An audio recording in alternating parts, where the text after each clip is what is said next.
தமிழகத்திலிருந்து NEET, JE போன்ற தேர்வுகளுக்கு தயாராகும் மாணவர்களுக்கு வணக்கம். நம்ம NCERT புக் லைன் பை லைனா பார்த்துட்டு இருக்கோம். அந்த விதத்துல பிசிக்ஸ்ல chapter 9 ray optics and optical instruments. So இந்த சாப்டர் தான் பார்க்க போறோம். லைவ்ல யாராவது இருந்தீங்கன்னா ஸ்கிரீன் விசிபிளா இல்லையான்னு சொல்லுங்க.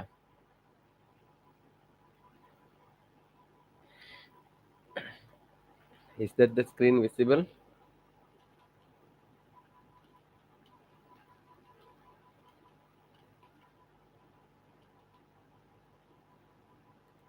Okay.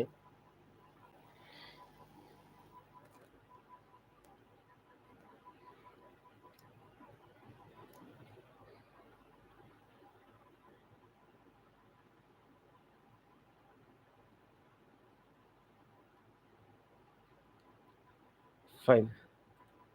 We'll get into a concept. Chapter 9 Ray optics and optical fibers. So last lesson நம்ம வேவ்ஸ் பற்றி பார்த்தோம்.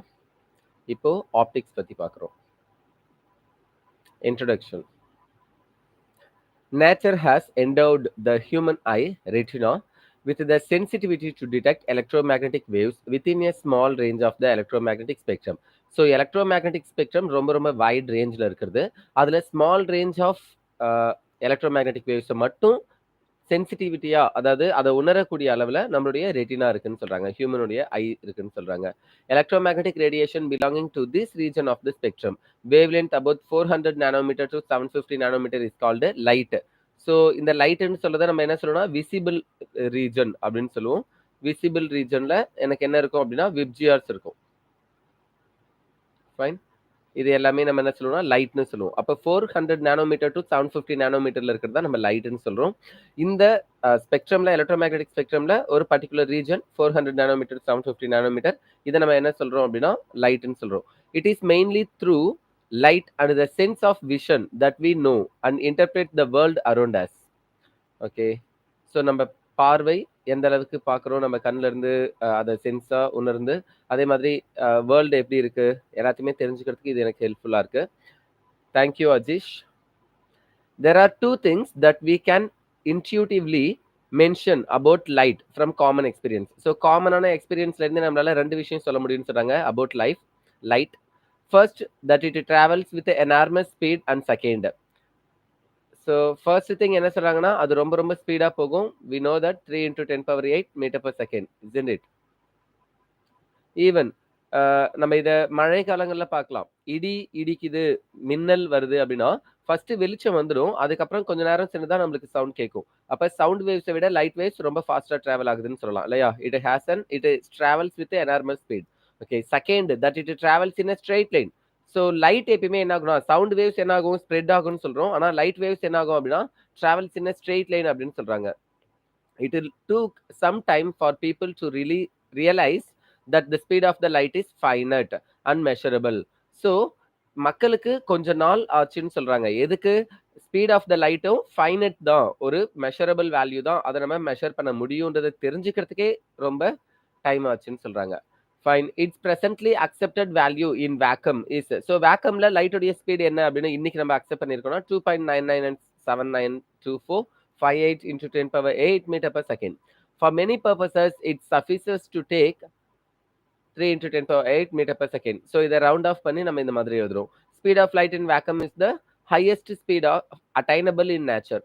So நேச்சர்ல இயற்கையில அதிகபட்சம் இந்த ஸ்பீடுக்கு தான் போக முடியும். இதை விட ஸ்பீடா போக முடியாது. ஈவன் ஐன்ஸ்டைன் என்ன சொல்லியிருப்பாருன்னா யார் லைட்டோடைய ஸ்பீடுக்கு டிராவல் பண்றாங்களோ they can able to travel இன் என்னது லைட்டுடைய ஸ்பீடுக்கு டிராவல் பண்ண முடிஞ்சா அவங்களால என்ன பண்ண முடியும்? They can able to travel time travel. ஒரு ஸ்பேஸ்ல இருந்து இன்னொரு ஸ்பேஸ்க்கு ஒரு பிளாக் ஹோல் வழியா டிரான்ஸ்ஃபர் ஆகி இன்னொரு கேலக்சிக்கு இன்னொரு பேரலல் யூனிவர்ஸ்க்கே போக முடியும் அப்படின்னு சொன்னாரு. So time travel is only possible if any one can able to travel greater than the speed of the light. லைட்டோடைய ஸ்பீடை விட அதிகமாக டிராவல் பண்ணா டைம் டிராவல் பண்ண முடியும்னு சொன்னாரு. ஃபைன். த இன்ட்யூட்டிவ். அவர் சொன்னது உண்மையா அப்படின்னா இது வரைக்கும் யாரும் அப்படி டிராவல் பண்ணல. அதனால அவர் சொல்லிட்டு போயிருக்காரு. இன்கேஸ் டிராவல் பண்ணி டைம் டிராவல் பண்ண முடியுதா இல்லையான்றத இனிமேட் தான் யாராவது கண்டுபிடிக்கணும். he say on theory, that's it. ஓகேவா? Fine. The intuitive notion that light travels in a straight line seems to contradict what we have learned in chapter 8, that light is an electromagnetic waves of wavelength belonging to the visible part of the spectrum. So spectrumல visible partல எனக்கு லைட்ன்ற ஒன்று இருக்கு இல்லையா, electromagnetic spectrumல. Fine. How to reconcile the two facts?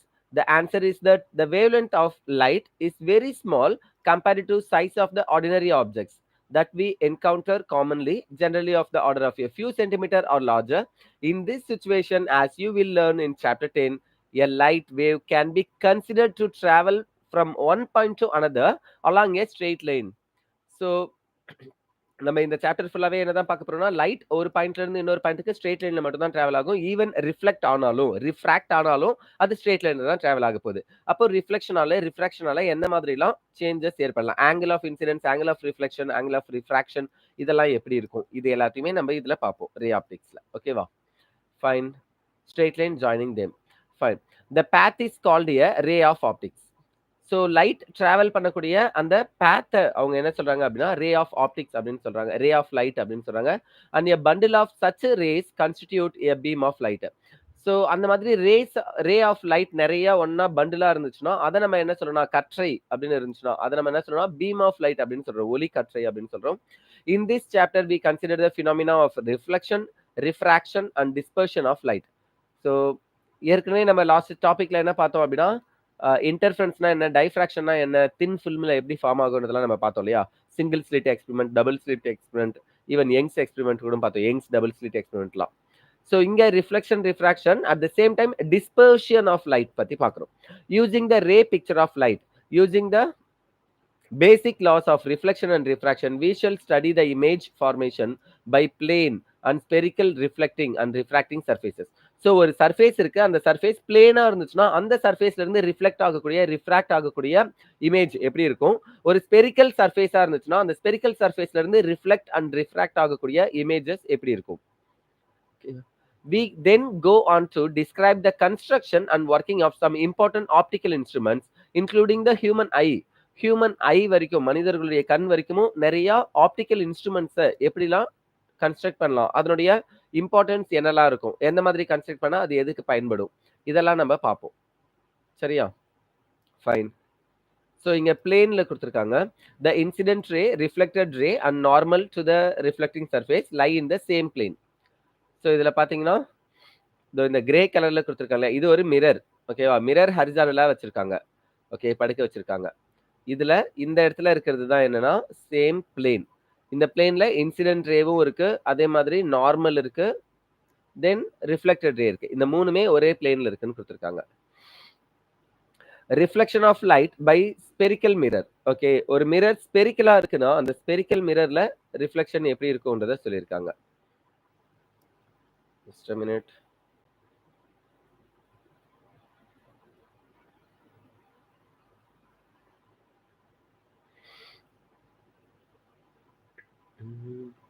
We are familiar with the law of reflection, the angle of reflection, that is angle between reflected ray and the normal to the reflecting surface or the mirror.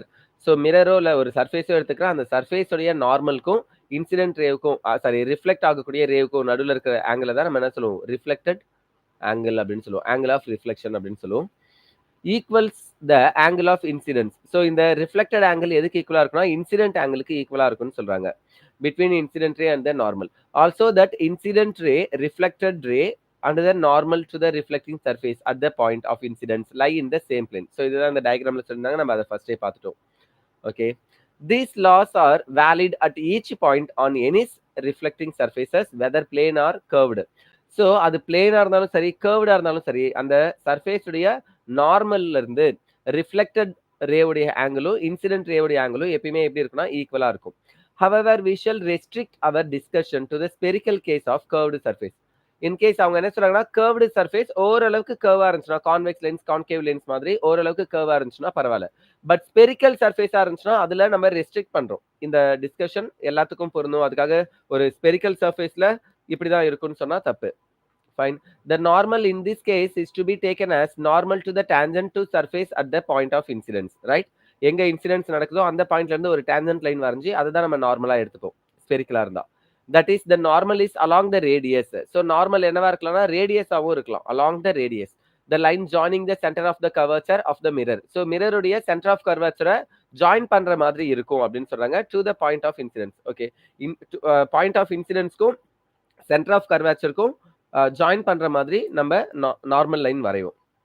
Okay, we have already studied that the geometric center of spherical mirror is called its pole. So ஒரு spherical mirror இருக்குன்னா அதனுடைய geometrical சென்டரை நம்ம என்னன்னு சொல்லுவோம், geometric சென்டரை போல்னு சொல்லுவோம். while that of a spherical lens is called its optical center. In case அது ஸ்பெரிக்கல் லென்ஸா இருந்துச்சுன்னா, ஸ்பெரிக்கல் மிரரா இருந்துச்சுன்னா போல்னு சொல்லுவோம் ஜாமெட்ரிக் சென்டரை. இன்கேஸ் ஸ்பெரிக்கல் லென்ஸா இருந்துச்சுன்னா அப்போ நம்ம அதை என்ன சொல்லுவோம்னா ஆப்டிக்கல் சென்டர்னு சொல்லுவோம். The line joining the pole and the center of curvature of the spherical mirror is known as the principal axis. So the line joining the pole, இந்த ஸ்பெரிக்கல் மிரருடைய சென்டர் பாயிண்ட் இருக்கு இல்லையா, ஜாமெட்ரிக் சென்டர், அதை நம்ம போல்னு சொல்லுவோம். அந்த போலையும் சென்டர் ஆஃப் கர்வேச்சர், ஒரு ஸ்பெரிக்கல் லென்ஸுடைய சென்டர் ஆஃப் கர்வேச்சர்னு சொல்லுவோம். இது ரெண்டுத்தையும் ஜாயின் பண்ணக்கூடிய line joining the pole and centre of curvature of the spherical mirror is known as principal axis அப்படின்னு சொல்றாங்க. In the case of spherical lenses, the principal axis is the line joining the optical center with its principal focus, as you will see later. So principal focus எப்படி இருக்கும், ஃபோக்கஸ்னா தெரியும், principal focus எப்படி இருக்கும், optical centre எப்படி இருக்கும், இதெல்லாத்தையும் நீங்க இதுக்கு அப்புறம் பாப்பீங்கன்னு சொல்றாங்க. Okay, fine. So Cartesian sign conversion கொடுத்துருக்காங்க. எதுக்கு அப்படின்னா ஒரு மிரர், அந்த மிரருக்கு distance against incident light negative. Okay, height downwards negative, height upwards positive, incident light object on left. Okay, incident light இங்க இருக்கு, மிரர்ல பட்டு எக்ஸ் ஆக்சிஸ்ல ரிஃப்ராக்ட் ஆகியும் போகுது, distance along incident light positive. Okay, இது ரிஃப்ராக்ட் ஆகி போகுது, இது ரிஃப்ளெக்ட் ஆகி வருது, இது ரெண்டுத்தையும் பத்தி கொடுத்துருக்காங்க. Sign convention to derive the relevant formula for reflection by spherical mirrors and refraction by spherical lenses, we must first adopt a sign convention for measuring distances. Okay, டிஸ்டன்ஸை மெஷர் பண்ணும்போது நம்மளுக்கு சைன் கன்வென்ஷன் ரொம்ப முக்கியம். நெகட்டிவ்ல measure பண்ணுமா பாசிட்டிவ்ல measure பண்ணணுமா அப்படின்றது. In this book we shall follow the Cartesian sign convention. So நம்ம Cartesian அப்படின்றது மேக்ஸ்ல வரக்கூடிய ஒரு மேத்தமெட்டிஷியன். ஸோ அவருடைய சைன் கன்வென்ஷனை தான் நம்ம யூஸ் பண்றோம்னு சொல்றாங்க. கார்ட்டீசியன் கோஆர்டினேட்ஸ் அப்படின்னு படிப்பீங்க வெக்டர்ல, அதே மாதிரி கார்ட்டீசியன் சைன் கன்வென்ஷன்ஸை நம்ம யூஸ் பண்றோம். According to this convention, all distances are measured from the pole of the mirror or the optical center of the lens. So lens உடைய optical center அல்லது mirror உடைய geometric centre இருக்கு இல்லையா, போல்னு சொல்லுவோம். அந்த போல் of the மிரர்ல இருந்தோ optical centre of the லென்ஸ்ல இருந்தோ தான் நம்ம என்ன பண்ண போறோம்னா டிஸ்டன்ஸ் எல்லாத்தையும் மெஷர் பண்ண போறோம். The distances measured in the same direction as the incident light are taken as positive. Incident light எந்த பக்கம் நான் பாசிட்டிவா எடுத்துக்கணும் அதே பக்கம் தான் நான் என்ன பண்ணணும்னா டிஸ்டன்ஸும் மெஷர் பண்ணணும் அப்படின்னு சொல்றாங்க. And those measured in the direction opposite to the direction of incident light. Incident light எந்த டைரக்ஷன்ல வந்து படுதோ அதுக்கு ஆப்போசிட் டைரக்ஷன்ல நான் மெஷர் பண்ணக்கூடிய டிஸ்டன்ஸ் எல்லாம் நான் என்ன பண்ணணும்னா டேக்கன் as நெகட்டிவ்னு சொல்லிருக்காங்க. ஓகேவா, இன்சிடென்ட் லைட் எந்த பக்கம் வருதோ அதே பக்கம் நான் டிஸ்டன்ஸை மெஷர் பண்ணா பாசிட்டிவா மெஷர் பண்ணணும். இன்சிடென்ட் லைட்டுக்கு ஆப்போசிட் சைட்ல மெஷர் பண்ணக்கூடிய டிஸ்டன்ஸை நெகட்டிவா மெஷர் பண்ணணும்னு சொல்றாங்க. கிளியரா? Okay, the heights measured upward with respect to x-axis and normal to the principal axis x-axis of the mirror lens are taken as positive. So x-axisக்கு அல்லது மிரருடைய பிரின்சிபல் ஆக்சிஸ்க்கு அப்வர்ட் மேல நான் மெஷர் பண்ணக்கூடிய எல்லாத்தையும் பாசிட்டிவா எடுத்துக்கணும். சரியா? Height measured upward with respect to x-axis or principal axis. Principal ஆக்சிஸ்க்கு மேல எடுத்துக்கக்கூடிய எல்லாத்தையுமே நம்ம என்ன சொல்லணும்னா பாசிட்டிவ்னு சொல்லணும். And the height measured downwards are taken as so principal axis க்கு டவுன்ல நான் மெஷர் பண்ணக்கூடிய வேல்யூஸ் எல்லாம் டிஸ்டன்ஸ் எல்லாம் நெகட்டிவா மெஷர் சொல்றாங்க. ரெண்டு விஷயம் தான். ஒன்னு இன்சிடென்ட் லைட் எந்த பக்கம் வருதோ அதே பக்கம் நான் டிஸ்டன்ஸை மெஷர் பண்ணணும்னா பாசிட்டிவா எடுத்துக்கணும். அதுக்கு ஆப்போசிட் சைட்ல மெஷர் பண்ணணும்னா நெகட்டிவா எடுத்துக்கணும். தென் பிரின்சிபல் ஆக்சிஸ்க்கு அபோல அப்வர்டா மேல இருக்கக்கூடிய டிஸ்டன்ஸை மெஷர் பண்ணா அதை நான் என்ன சொல்லுவேன் அப்படின்னா பாசிட்டிவா சொல்லுவேன். இன்கேஸ் கீழே இருக்கிற பிரின்சிபல் ஆக்சிஸ்க்கு கீழே இருக்கிற டிஸ்டன்ஸை மெஷர் பண்ணா நான் நெகட்டிவா சொல்லுவேன்னு சொல்றாங்க.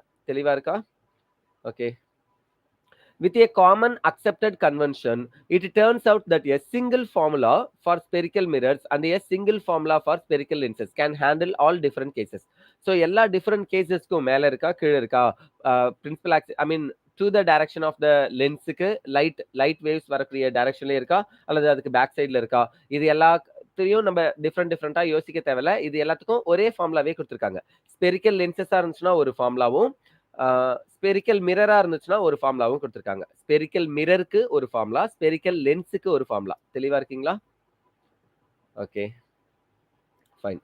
Focal length of spherical mirror. So ஒரு ஸ்பெரிக்கல் மிரருடைய ஃபோக்கல் லென்த் எப்படி மெஷர் பண்ணுது, எப்படி கண்டுபிடிக்கிறதுன்னு குடுத்திருக்காங்க.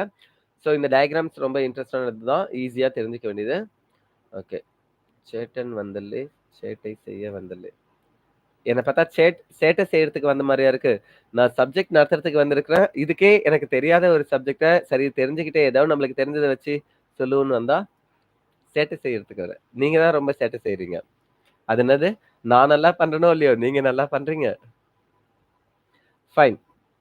Figure 9.3 shows what happens when a parallel beam of light is incident on A concave mirror and B convex mirror. Okay, ஒரு concave mirror இருக்கு, அது A டயகிராம்ல இருக்கு.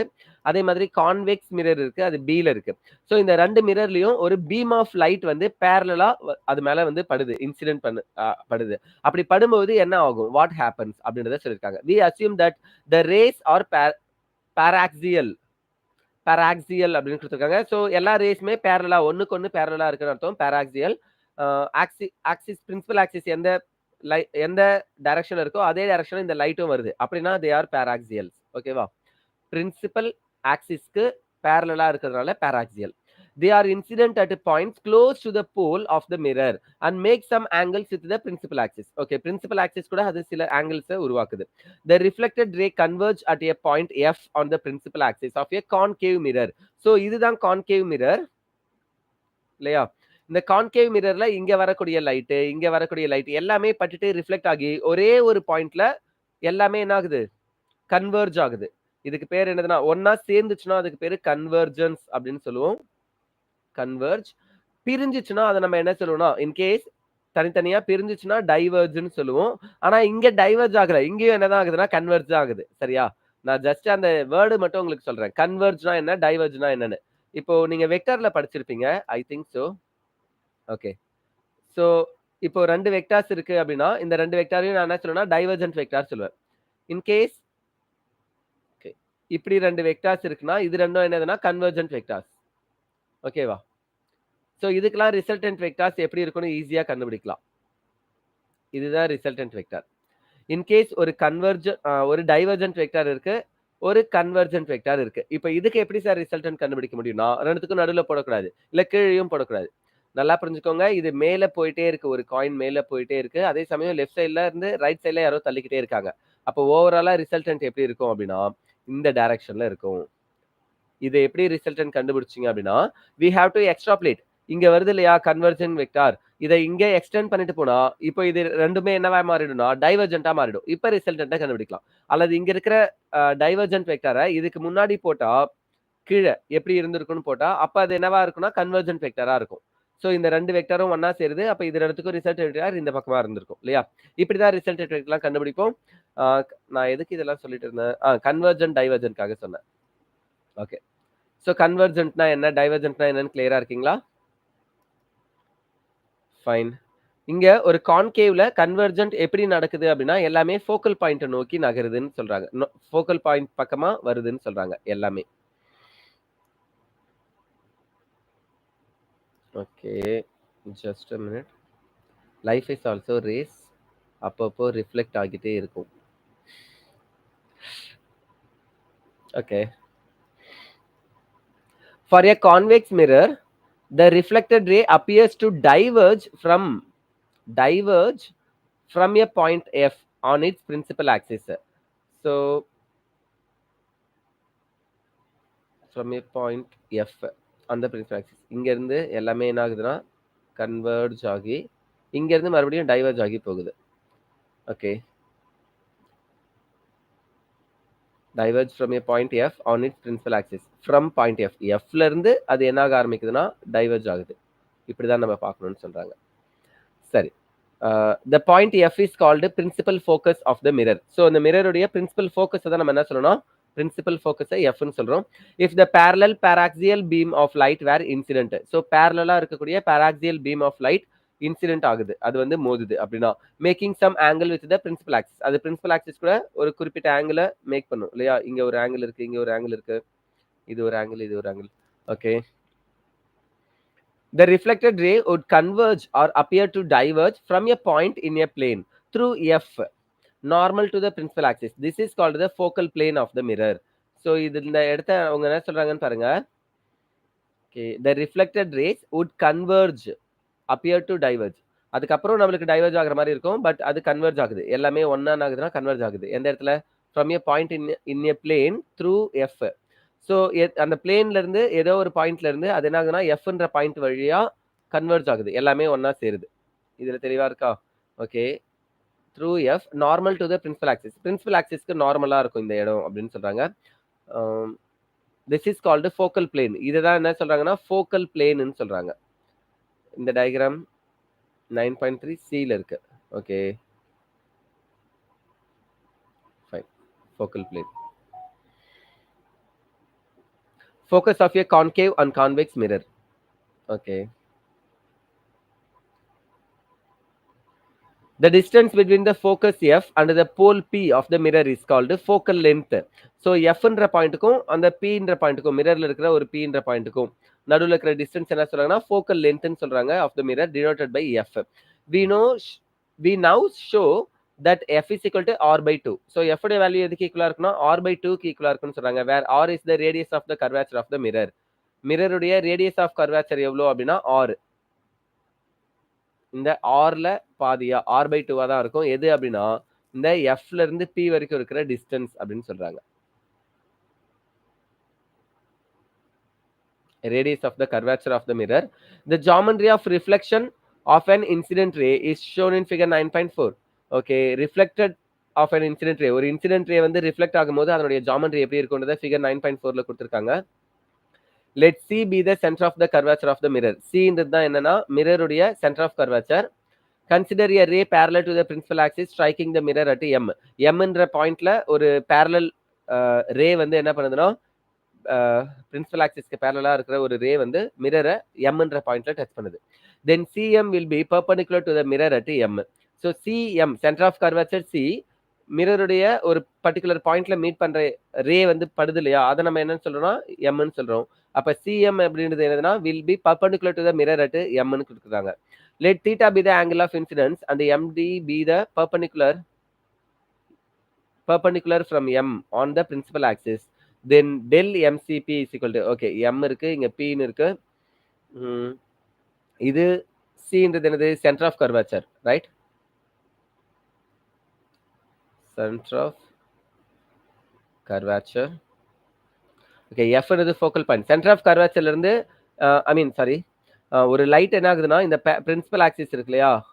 இந்த பிரின்சிபல் ஆக்சிஸ்க்கு பேரலா ஒரு லைட் வருது.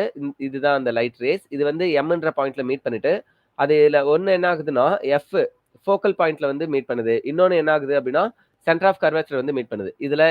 இது ரெண்டுமே ஒரே நேரத்துல நடக்கல. ஒன்னு நடந்து அதுல என்ன தீட்டா வேல்யூ இருக்கும், அதே மாதிரி இன்னொன்னு நடந்திருந்தா எப்படி நடந்திருக்கும்னு சொல்லி நம்ம பார்க்க போறோம். Perpendicular from M on the principal axis, then del MCP is equal to MCP is equal to though இந்த வேல்யூ தீட்டான்னு கொடுத்திருக்காங்க. And MFP is equal to 2 theta. Fine. Tan theta is equal to tan theta உடைய formula என்னது? Opposite side by adjacent side இல்லையா?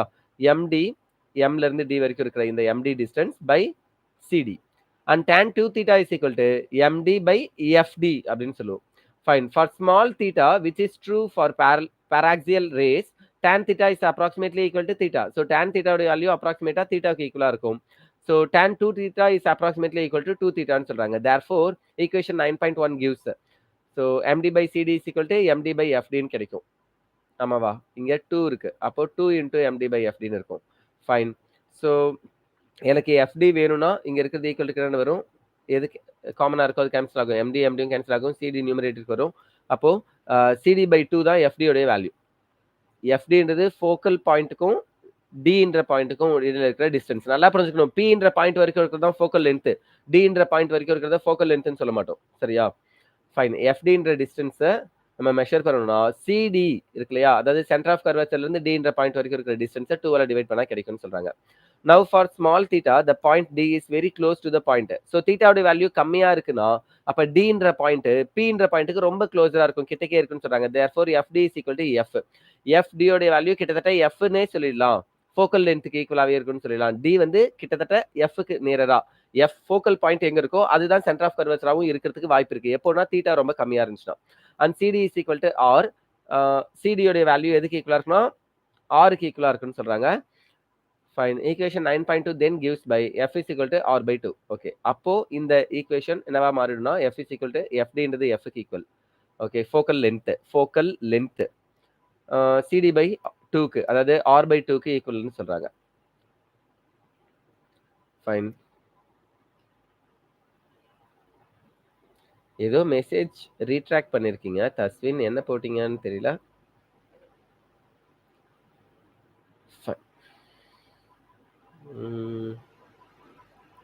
The mirror equation.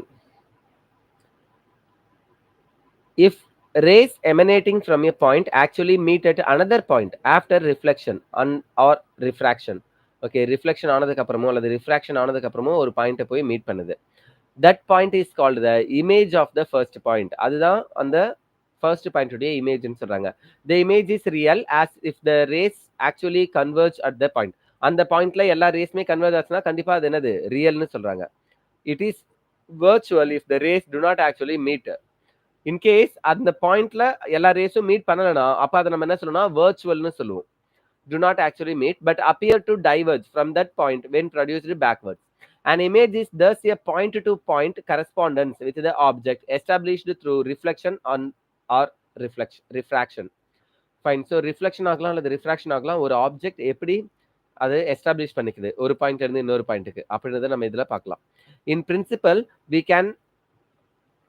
can take any two rays emanating from a point of an object, trace their paths, find their point of intersection, and thus obtain the image of the point due to reflection at a spherical mirror. So ஒரு spherical மிரர்ல இருந்து அது reflect ஆகுறதா நம்ம எடுத்துக்கிறோம். பேராக்சியல் lines தான் எடுத்துக்கிறோம். Principal axis இங்க இருக்கு, அதுக்கு பேரலா ஏல இருந்து எம் வரைக்கும் இருக்கிற ஒரு லைன், அப்புறம் இங்க எதுன்னே தெரியாது, ஸோ எஸ் இன்டு என் அப்படின்னு வச்சுக்கோங்க. இந்த மாதிரி ரெண்டு லைன்ஸ் இருக்கு, அந்த லைன்லாம் ஒரு பர்டிகுலர் பாயிண்ட்ல மீட் பண்ணுது. எஃப் இங்க இருக்கு, சி இங்க இருக்கு, ஃபோக்கல் பாயிண்ட் இங்க இருக்கு, ஃபோக்கஸ் சென்டர் ஆஃப் கர்வேச்சர் இங்க இருக்கு, பட் இது எங்க மீட் பண்ணுது? ஓகே, ஏன்ற பாயிண்ட்ல மீட் பண்ணுது, ஆமாவா? ஏன்ற பாயிண்ட் பில இருந்து எவ்வளோ டிஸ்டன்ஸ்ல இருக்குன்னு பாருங்க. ஓகே, ஒன்றும் இல்லை சார், தப்பா பண்ணிட்டேன் sir. Okay okay fine sir. Obtain the image the point due to reflection at a spherical mirrors. In practice, however, it is convenient to choose any two of the following rays. Okay, the ray from the point which is parallel to the principal axis. Principal axis க்கு parallel இருக்கிற ரேவை நம்ம எடுத்துக்கிறோம். The reflected ray goes through the focus of the mirror. So அந்த மிரருடைய focus வழியா pass ஆகக்கூடிய ரேவா இருக்கணும் அந்த reflected ரே. பட்டு ரிஃப்ளெக்ட் ஆகி வருது இல்லையா, அந்த ரே என்ன ஆகணும்னா ஃபோக்கஸ் வழியா பாஸ் ஆகணும். நான் சொல்றது உங்களுக்கு புரியும்னு நினைக்கிறேன். அது எந்த பாயிண்ட்னா எம்ல இருந்து டி வரைக்கும் இருக்கு பாருங்க. எம்ல இருந்து டி வரைக்கும் ஒரு லைட் வருது இல்லையா, வேவ். இது எது வழியா பாஸ் ஆகுதுன்னா எஃப் வழியா தான் பாஸ் ஆகுது. இத அவங்க எடுத்துக்க சொல்றாங்க. The rays from the point which is parallel to the principal axis. Principal axis பேரலா எடுத்துக்கக்கூடிய ரே, அது ஏல இருந்து எம் வரைக்கும் ரே. அந்த ரே பட்டு ரிஃப்ளெக்ட் ஆகும்போது அது எங்கேயோ இடத்துல ரிஃப்ளெக்ட் ஆகல, எஃப் வழியா. எஃப்ன்றது ஃபோக்கஸ், அந்த ஃபோக்கஸ் வழியா தான் அது ரிஃப்ளெக்ட் ஆகுது. இந்த மாதிரி ஒரு ரேவை எடுத்துக்கணும்னு சொல்றாங்க. புரியுதா?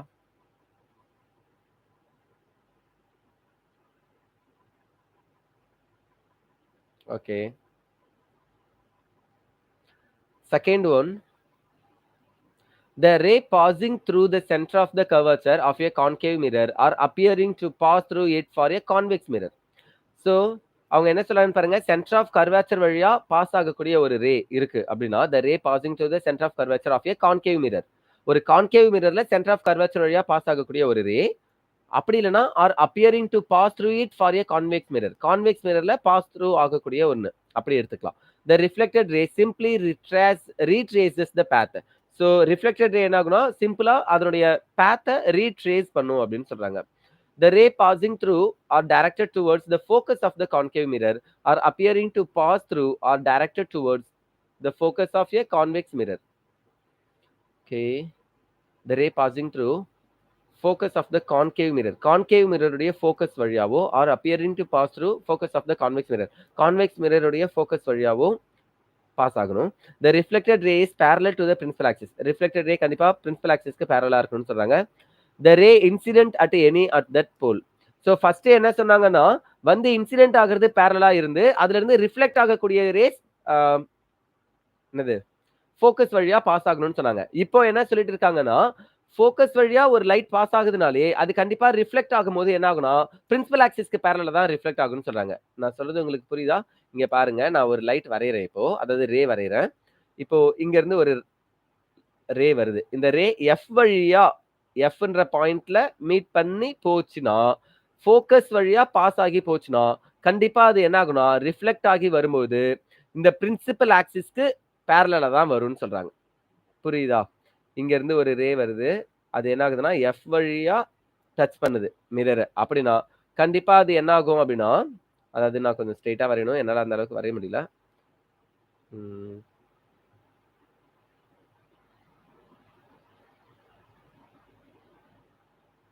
ஓகே.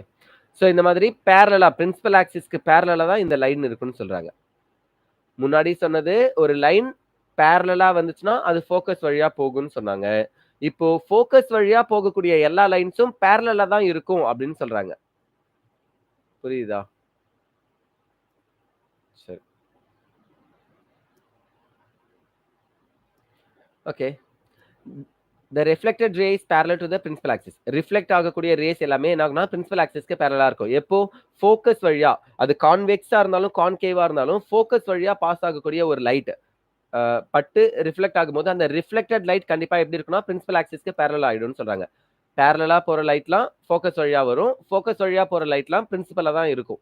அவ்வளவுதான். The ray incident at any angle at the pole, the reflected ray follows law of reflection. So இந்த ஃபோக்கஸ் பாயிண்ட்டை தவிர வேற எந்த பாயிண்ட்ல எந்த ரே வந்து பட்டாலும் அது என்ன ஆகும்னா லா ஆஃப் ரிஃப்ளெக்ஷனை ஃபாலோ பண்ணும், ஒபே பண்ணும் அப்படின்னு சொல்றாங்க. ஓகேவா? Fine. Figure 9.5 shows the ray diagram considering 3 rays. So மொத்தம் 3 rays இருக்கு. It shows the image of A prime B prime in the case of real of an object AB formed by a concave mirror. It does not mean that only 3 rays emanating from the point A. So 3 race இருக்குன்னா அதுக்காக A என்ற பாயிண்ட்ல இருந்து 3 race தான் வந்துச்சுன்னு சொல்லக்கூடாது. அங்க இருந்து எவ்வளவு ரேஸ் இருக்கும். நான் அதுல 3 மட்டும் கன்சிடர் பண்றேன். An infinite number of rays emanate from any source. எந்த ஒரு சோர்ஸ்ல இருந்தும் இன்ஃபினிட் நம்பர் எவ்வளோனே சொல்ல முடியாத அளவுக்கு எவ்வளவு ரேஸ் வேணா வெளியில வரலாம். ஓகேவா? In all directions. Thus, point A prime is a image point of A. A prime என்றது என்னன்னா A உடைய image point. Every ray originating at point A and falling on the concave mirror after reflection passing through the point A prime. So A என்ற point வழியா pass ஆகி வரக்கூடிய எல்லா raceme concave மிரர்ல பட்டு மறுபடியும் எங்க போகுது அப்படின்னா passing through the A prime அப்படின்ற பாயிண்ட்ல மீட் பண்ணுது. அதனாலதான் அதை நம்ம ரியல் அதனுடைய இமேஜ்னு சொல்றோம். Okay. We now derive the mirror equation or the relation between the object distance u, image distance v and the focal length f. So ஆப்ஜெக்ட்டுக்கும் மிரருக்கும் இருக்கிற distance யூன்னு சொல்றாங்க. இமேஜ் டிஸ்டன்ஸ் மிரர்ல இருந்து இமேஜ் கிடைக்குது இல்லையா, அதுக்குள்ள டிஸ்டன்ஸ் வின்னு கொடுக்குறாங்க.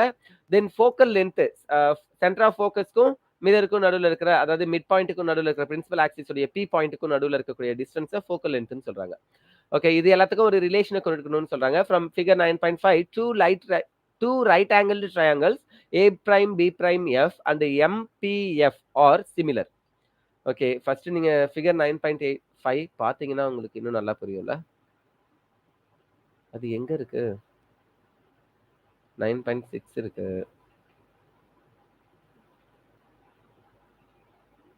ஓகே, ஸோ ஃபிகர் 9.5 இதை நல்லா பார்த்து வச்சுக்கோங்க. யூன்றது என்னன்னு பாருங்க, வின்றது என்னன்னு பாருங்க. பி பிரைம் பாயிண்ட்ல இருந்து பின்ற பாயிண்ட் வரைக்கும் இருக்கிற டிஸ்டன்ஸ் இந்த மாதிரி கொடுத்துருக்காங்க. யூன்றது என்ன, வின்றது என்ன, எஃப்ன்றது என்ன, ஃபோக்கஸ் பாயிண்ட்ல இருந்து இருக்கக்கூடிய டிஸ்டன்ஸ், இது எல்லாத்தையுமே மென்ஷன் பண்ணியிருக்காங்க. ஓகேவா?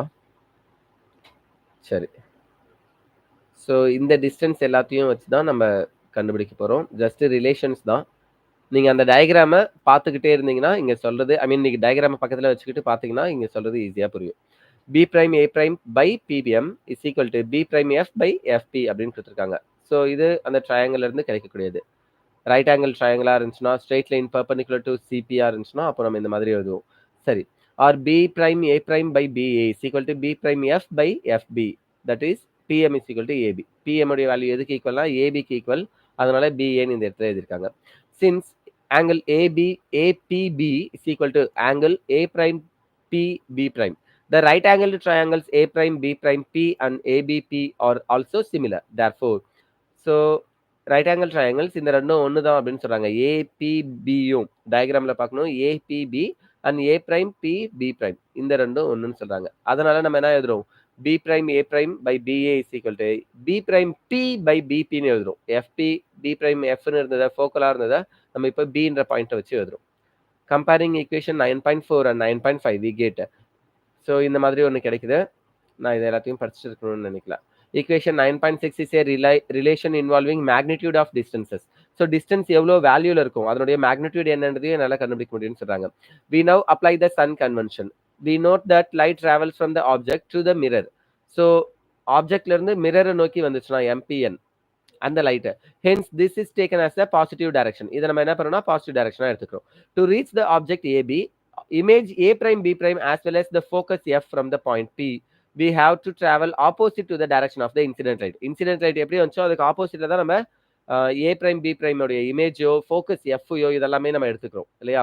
Hence all the three will be negative. அப்ப இது எல்லாமே என்னவா இருக்கும்? நெகட்டிவா இருக்குன்னு சொல்றாங்க. So B prime P is equal to negative V into FP, negative V. அதே மாதிரி FP is equal to minus F, BP is equal to minus U. இது எல்லாத்தையும் ஃபார்முலால சப்ஸ்டிட்யூட் பண்ணாதோ இங்க இருக்கு இல்லையா? இந்த ஃபார்முலால சப்ஸ்டிட்யூட் பண்றோம். அப்ப எனக்கு என்ன கிடைக்கும்னா minus V plus F by minus F is equal to minus V by minus U அப்படின்னு இருக்கும். ஆர் இதை கொஞ்சம் மாடிஃபை பண்ணி இப்படி எழுதிக்கலாம். நெகட்டிவ்ல இருக்கு நம்ம பாசிட்டிவா வேணும்னா சைன் சேஞ்ச் பண்ணி எழுதிக்கலாம். V minus F by F is equal to V minus U. V by U. Okay, V by F is equal to 1 plus V by U. Dividing it by V, we get 1 by V plus 1 by U is equal to 1 by F. இது ஒரு famous formula. Even இப்போ நம்ம படிச்சுட்டு இருக்கிற எல்லாத்தையும் எனக்கு என்னமோ 10th படிச்ச மாதிரியே தோணுது. 10th ஏற்கனவே யாரெல்லாம் படிச்சிருந்தீங்களோ அவங்க கமெண்ட்ல சொல்லுங்க. 1 by V plus 1 by U is equal to 1 by F. This relation is known as mirror equation. இந்த 1 by U plus 1 by V is equal to 1 by F இருக்கு இல்லையா? இதுதான் என்னன்னா mirror equation சொல்றாங்க. The size of the image relative to the size of the object is another important quantity to consider. So image உடைய size எவ்வளோ இருக்கு? The size of the image relative to the size of the object. அந்த object உடைய size எவ்வளோ இருந்துச்சு, அதனால கிடைக்கக்கூடிய image உடைய சைஸ் எவ்வளோ இருக்கு, அது அதை விட பெருசா இருக்கா அதை விட சின்னதா இருக்கா, இதையும் நம்ம கன்சிடர் பண்ணணும்னு சொல்றாங்க. Important quantity to consider. We define linear magnification M as the ratio of the height of the image H prime to the height of the object H. So H prime க்கும் image உடைய ஆப்ஜெக்ட்டுக்கும் image உடைய ஹைட்டுக்கும் object உடைய ஹைட்டுக்கும் உள்ள ரேஷியோவை அவங்க என்ன பண்றாங்க அப்படின்னா எம்னு கொடுத்துருக்காங்க. அதுக்கு பேரு மேக்னிஃபிகேஷன். எவ்வளவு தூரம் அது லென்ஸ் மாதிரி இமேஜ் என்லார்ஜ் பண்ணி மேக்னிஃபை பண்ணி காமிக்குது, பூத கண்ணாடி மாதிரி பெருசா காமிக்குது அப்படின்றத நம்ம இது மூலியமா தெரிஞ்சுக்கலாம். ஃபைன். ஹைட் ஆஃப் த இமேஜும் ஹைட் ஆஃப் த ஆப்ஜெக்டும் ரெண்டுத்துக்கும் உள்ள ratio which is called magnification. ஞாபகம் வச்சுக்கோங்க. Fine. H and H prime will be taken positive or negative in accordance with the accepted sign convention. ஏற்கனவே நம்ம கார்ட்டீசியன் சைன் கன்வென்ஷனா என்னன்னு பார்த்திருந்தோம். பிரின்சிபல் ஆக்சிஸ்க்கு மேல இருந்துச்சுன்னா அது பாசிட்டிவ், கீழே இருந்துச்சுன்னா நெகட்டிவ். பிரின்சிபல் ஆக்சிஸ் பக்கமாவே லைட் ரேஸ் போச்சுன்னா அதை நம்ம பாசிட்டிவா எடுத்துப்போம், அதுக்கு ஆப்போசிட் சைட்ல போச்சுன்னா நெகட்டிவா எடுத்துப்போம்னு சொல்லிட்டு. ஸோ இது எல்லாத்தையுமே நம்ம அப்ளை பண்ணும்போது நம்மளுக்கு இது கிடைக்கும்னு சொல்றாங்க. இன் triangle A prime B prime P and ABP we have. So again ஒரு ஈக்குவேஷன் இருக்காங்க. இது மீதி ரெண்டு ட்ரையாங்கிளை வச்சு அந்த டயக்ராமை பார்த்தீங்கன்னா உங்களுக்கு தெரியும். With the sign convention this becomes minus H prime by H, அதாவது M இல்லையா? M உடைய நெகட்டிவ் வேல்யூவா எழுதிருக்காங்க. மேக்னிஃபிகேஷன் நெகட்டிவ்ல minus H prime by H is equal to minus V by minus U அப்படின்னு இருக்காங்க. மைனஸ் மைனஸ் கேன்சல் ஆயிடும். இங்க ஒரு மைனஸ் இருக்கு. ஸோ இது ஈக்குவல் டு கொண்டு வந்துக்கலாம். அப்போ எனக்கு என்ன ஆகும்னா H prime by H is equal to M is equal to minus V by U அப்படின்னு கிடைக்கும். Fine. We have derived here the mirror equation 9.7 and the magnification formula equation 9.5. So இது என்ன அப்படின்னா 1 by V plus 1 by U is equal to 1 by F ன்னு சொன்னோம் இல்லையா? அது mirror equation formula. இப்போ M is equal to H prime by H is equal to minus V by U அப்படின்னு கொடுக்குறோம். இது என்னதுன்னா magnification formula. ஓகே, for the case of real inverted image formed by a concave mirror. ஒரு concave மிரர்ல இருந்து எனக்கு இமேஜ் என்ன ஆகுதுன்னா டைரக்டா கிடைக்காம இன்வெர்டடா தலைகீழ கிடைக்குது. With the proper use of sign convention, these are in fact valid for all the cases of reflection by a spherical mirror. So ஒரு கான்கேவ் மிரர்ல கிடைக்கிற வேல்யூ எல்லாமே எப்படி இருக்கும் அப்படின்னா reflection by a spherical mirror, spherical மிரர்ல reflect ஆகக்கூடிய வேல்யூக்கு ஈக்குவலா இருக்குன்னு சொல்றாங்க. Concave or convex, whether the image formed is real or virtual. So image எனக்கு என்னவா ஃபார்ம் ஆகுதுன்னா ரியலாகவும் இருக்கலாம், வர்ச்சுவலாகவும் இருக்கலாம், அது பிரச்சனை இல்லை. Figure 9.6 shows the ray diagrams for virtual image formed by a concave and convex mirror. Okay, so இந்த 9.6 இதுதான். இதுல ஏவும் பியும் என்ன பண்றாங்கன்னா கான்கேவ் மிரர். ஃபர்ஸ்ட் ஒன் என்னதுன்னா இதோ இங்க எழுதிருக்காங்க, ஏ கான்கேவ், பி என்னதுன்னா கான்வெக்ஸ் இல்லையா? ஸோ கான்கேவ் மிரர்லையும் கான்வெக்ஸ் மிரர்லையும் எப்படி இமேஜ் கிடைக்கும் அப்படின்னு சொல்லியிருக்காங்க. Real diagram for a virtual image formed by a concave and convex mirror. You should verify the equation 9.7 are valid for this cases. Okay, ஏபின்றது தான் ஒரு ஆப்ஜெக்ட், அதை ஃபோக்கஸ்க்கும் சென்டருக்கும் நடுவில் வச்சிருக்கிறேன். அப்படி வைக்கும்போது அதுல கிடைக்கக்கூடிய இமேஜ் எங்க இருக்குன்னு பாருங்க, ஏ பிரைம் பி பிரைம், இதுதான் இமேஜ். இது என்னது? இமேஜ். சரியா? இது ஏபின்னு இருக்கு இல்லையா? இது என்னதுன்னா ஆப்ஜெக்ட். ஸோ ஆப்ஜெக்ட் நான் ஃபோக்கஸ்க்கும் உள்ளார வச்சிருந்தேன்னா அப்போ எனக்கு இமேஜ் ரொம்ப பெருசா இருக்கு. இன்கேஸ் இது என்னது? கான்வெக்ஸ் மிரர்ல ஃபோக்கஸ்க்கு உள்ளார நான் இமேஜை வச்சிருக்கேன். சாரி, இமேஜ் இங்க இருக்கு. Sorry, it's my mistake. Object object ஏபின்றது இங்க இருக்கு. ஓகேவா? இப்போ லைட் வந்து படும்போது கான்வெக்ஸ் மிரர்ல எனக்கு இமேஜ் எங்க இருக்குன்னா ரொம்ப ரொம்ப ரொம்ப சின்னதா ஏ பிரைம் பி பிரைம் இருக்கு, அது எவ்வளவு சின்னதா இருக்குன்னு பாருங்க. ஸோ ஒரு கான்வெக்ஸ் மிரர் எனக்கு இமேஜை ரொம்ப சின்னதா காமிச்சிருக்கு ஃபோக்கலுக்கு முன்னாடியே. ஓகேவா? இங்க ஆப்ஜெக்டோடைய சைஸை என்லார்ஜ் பண்ணி கான்கேவ் மிரர் காமிக்குது. அப்ப கான்கேவ் மிரர் எதுக்கு யூஸ் பண்ணலாம், கான்வெக்ஸ் மிரர் எதுக்கு யூஸ் பண்ணலாம்? ஒரு இமேஜை பெருசா காமிக்கணுமா சின்னதா காமிக்கணுமா? இது எல்லாத்தையும் நம்ம இதை யூஸ் பண்றது மூலியமா தெரிஞ்சுக்கலாம்ல. அந்த இமேஜை நம்ம எங்க வைக்கிறோம் அது ரொம்ப முக்கியம். ஃபோக்கஸ்க்கு ஃபோக்கல் பாயிண்ட் இருக்கு இல்லையா? ஃபோக்கஸ்க்கு முன்னாடியே வைக்கிறோமா, ஃபோக்கஸ்க்கு பின்னாடி வைக்கிறோமா, சென்டர் ஆஃப் கர்வேச்சர்ல வைக்கிறோமா, சென்டர் ஆஃப் கர்வேச்சருக்கும் ஃபோக்கஸ்க்கும் நடுவில் வைக்கிறோமா, எந்த இடத்துல பிளேஸ் பண்றோமோ அதை பொறுத்து எனக்கு இருக்கும்னு சொல்றாங்க.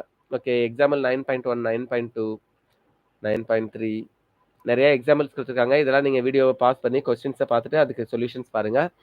ஆர் புக் இருந்துச்சுன்னா புக்ல பாருங்க, என்சிஆர்டி புக்ஸ். ஃபைன். அடுத்தது ரிஃப்ராக்ஷன் அப்படின்ற ஒரு டாபிக். ஸோ இதுக்கு முன்னாடி வரைக்கும் நம்ம என்ன பண்ணோம் அப்படின்னா ரிஃப்ளெக்ஷன் பத்தி அல்லது மிரர் பத்தி பார்த்துட்டு இருந்தோம். ஓகே, இப்போ ரிஃப்ராக்ஷன்னா என்னன்னு கொடுக்குறாங்க. But almost 40 minutes. Okay, so 42 minutes. Okay, so இந்த கிளாஸ் இதோட நம்ம முடிச்சுக்கலாம். ரிஃப்ராக்ஷன் நம்ம நெக்ஸ்ட் கிளாஸ்ல நடத்தலாம். ஓகேவா? Thank you all.